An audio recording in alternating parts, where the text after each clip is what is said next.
திமுகவின் முக்கிய அமைச்சரான செந்தில் பாலாஜி அவர்கள் தற்சமயம் ஜாமீன் பெறுவதற்காக உயர்நீதிமன்ற நீதிபதி ஆனந்த் வெங்கடேசன் அவர்களில் எடுத்து வைத்திருந்த வாதங்களை பற்றி நாம் பார்க்கலாம். அமலாக்கத்துறை நேற்று அவருடைய வாதங்களை தள்ளுபடி செய்து மீண்டும் அவருக்கு காவலை நீட்டிச்சிருக்காங்க. நீதிபதி ஆனந்த் வெங்கடேசன் அவர்கள் செந்தில் பாலாஜி அவர்களுடைய கேள்வியின் மூலமாக லெஃப்ட் ரைட் வாங்கினார். அடுக்கடுக்கான குற்றச்சாட்டுகள் அமலாக்கத்துறை அடுத்து அதிர்ச்சி.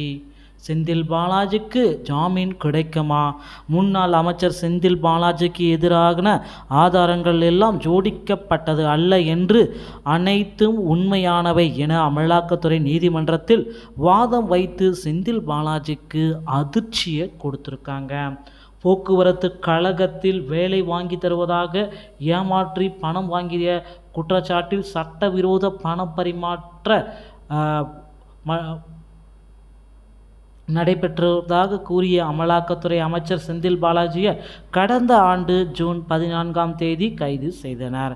அடுத்தடுத்து செந்தில் பாலாஜியுடைய தம்பி அசோக்குமார் அவர்கள் இன்னும் ஜாமீன் சரண்டர் ஆகாததுனால செந்தில் பாலாஜிக்கு ஜாமீன் கிடைப்பதில் சிக்கல்கள் ஏற்பட்டிருக்குங்க. செந்தில் பாலாஜியை வழக்கை பொறுத்தவரை பண மோசடி சட்டத்தின் 2022 பிரிவு 41 குற்றம் சாட்டவர்கள் தன் மீது போடக்கூடிய அனைத்து வழக்குகளுக்கும் அவர் மீது சுற்றப்பட்ட குற்றச்சாட்டுகளுக்கும் அவர்தான் குற்றவாளி இல்லை என்பதற்கு தகுந்த விளக்கமும் அதற்கான ஆதாரமும் கொடுக்க வேண்டிய சூழ்நிலையில் இருக்கிறார். அப்படி குற்றம் ஆதாரம் எதுவுமே கொடுக்காமல் இருந்தால் கண்டிப்பாக அவருக்கு ஜாமீன் கிடைக்காது. தற்சமயம் ஜாமீனுக்கு வேலியாக இருந்த அவருடைய அமைச்சர் பதவியை தூக்கி போட்டார். ஆனால் இப்போ பார்த்தீங்கன்னா அவர் எம்எல்ஏ மக்களுடைய பிரதிநிதியாக இருப்பது. அந்த எம்எல்ஏ பதவியையும் அவர் ராஜினாமா செய்தால் மட்டுமே அவருக்கு ஜாமீன் தர முடியும் என்று செந்தில் பாலாஜி மற்றும் அவருடைய வழக்கறிஞர்கள் வட்டாரத்தில் இந்த தகவல் வெளியாகி கொண்டிருக்குங்க. தற்சமயம் செந்தில் பாலாஜி அவர்கள் வெளியே இருக்கக்கூடிய சாட்சிகளை கலைக்க மாட்டார் என்பதற்காக நீதிமன்றத்தில் நம்பிக்கை கொடுக்க வேண்டும். நீதிமன்றம் செந்தில் பாலாஜி மீது நம்பிக்கை கொண்டால் மட்டுமே ஜாமீன் வழக்கானது வழங்கப்படும். எத்தனை காலம்தான் ஏமாற்றுவார் இந்த நாட்டிலே? இந்த பாடல் பார்த்தீங்கன்னா செந்தில் பாலாஜிக்கு ஒரு உகந்ததாக இருக்கும் அப்படின்றது ஒரு தகவலாக இருக்குங்க.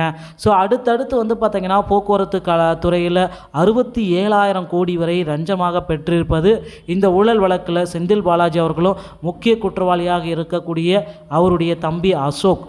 இது இரண்டு காரணங்களால் அவருடைய ஜாமீன் வழக்கு தள்ளி போகுதுங்க. இந்த வாரத்தில் கண்டிப்பாக ஜாமீன் கிடைப்பதற்கு 100% வாய்ப்புகள் இருக்குது. அவர் தன்னுடைய எம்எல்ஏ பதவியில் ராஜினாமா செய்துவிட்டு நாடாளுமன்ற தேர்தல் கரூர் தொகுதியில் திமுக சார்பில் நின்று வெற்றி அடைவார் என்று நிறைய பேர் நம்பிட்டுருக்காங்க. கோயிலையும் வேண்டுதல் வச்சுருக்காங்க. பொறுத்து நாம் பார்க்கலாம். அடுத்தடுத்து செந்தில் பாலாஜிக்கு ஜாமீன் கிடைக்குமா முடியாதான்றத தகவலை பார்க்கலாம். வீடியோ பிடித்திருந்தால் நம்ம சேனலோடு இணைந்திருங்கள்.